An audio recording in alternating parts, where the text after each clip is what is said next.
Virtually everyone uses a smartphone these days, and for many, these devices have been extra useful in the pandemic for ordering food or getting important news, even taking classes online.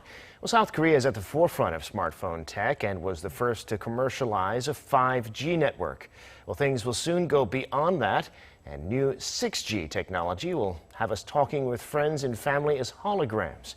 Arirang's Jang Tae-hyun is here in the studio with us today to tell us more about 6G, which they say will be here in less than a decade. Tae-hyun, great to have you in here today. Hi, Devin. So 6G networks could be up to 50 times faster than 5G.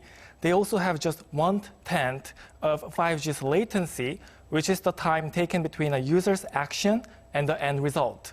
So in other words, far more data can be stored and transmitted at a faster speed, making the world hyper-connected. Basically, hyperconnectivity is about a connection from person to person, then person to object, and object to object. And they're connected by a fast speed and high accuracy. This will open a new world of extended reality dubbed XR using holograms. Holographic images need bigger data storage as they are three-dimensional information. But the high storage 6G technology can make holograms reality. Wow, sounds like we're talking about science fiction almost. And it sounds a lot of fun, but it also sounds like there's a lot of potential here for using this in many different ways. So what are some of the applications for 6G? So there are 6 main areas where 6G can be used. For example, people in Korea, France, and India can wear smart glasses connected to the 6G network and can meet each other as three-dimensional figures, holograms. The fast data transmission makes that happen. 6G can also be used at smart factories where all the work is done by AI robots. It also allows autonomous driving of cars and even drone taxis.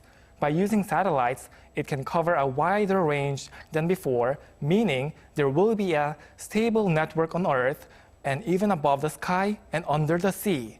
Thanks to the reduced latency shortening any delay between action and result, and the projection of a clear 3D image, 6G can help doctors perform remote surgery. It will also be used in eco-friendly smart cities and to improve security technology. Okay, so there's a lot of R&D ahead to be able to use it in these ways as you've described. So where is this technology being researched and developed and who's doing it? So many countries around the world are actively developing 6G technology. South Korea has decided to invest around $194 million on development of a 6G network by year 2025. Korea and the US have agreed to work on joint research and development of emerging technologies like 6G, following the commitment made at the Seoul Washington Summit in May. Standardization is important in communications technology because merely being good at development doesn't mean it'll be successful. For instance, Japan developed its own technology, third-generation mobile communication. There was no technical problem, but it's useless if other countries don't use the technology. He added that it's important to develop the communication technology by cooperating with places like the US and Europe, which are ahead of the game.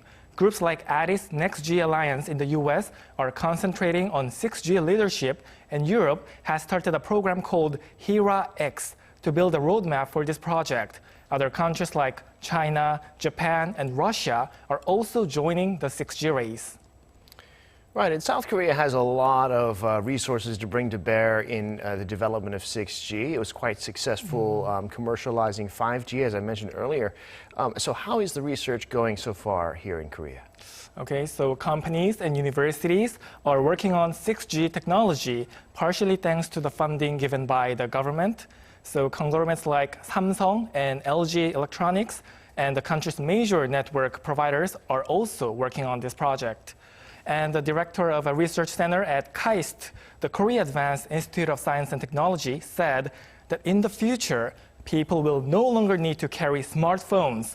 Although this issue is controversial, in the 6G era, objects will have perfect intelligence, meaning that objects around us will help out so that we can get a convenient service.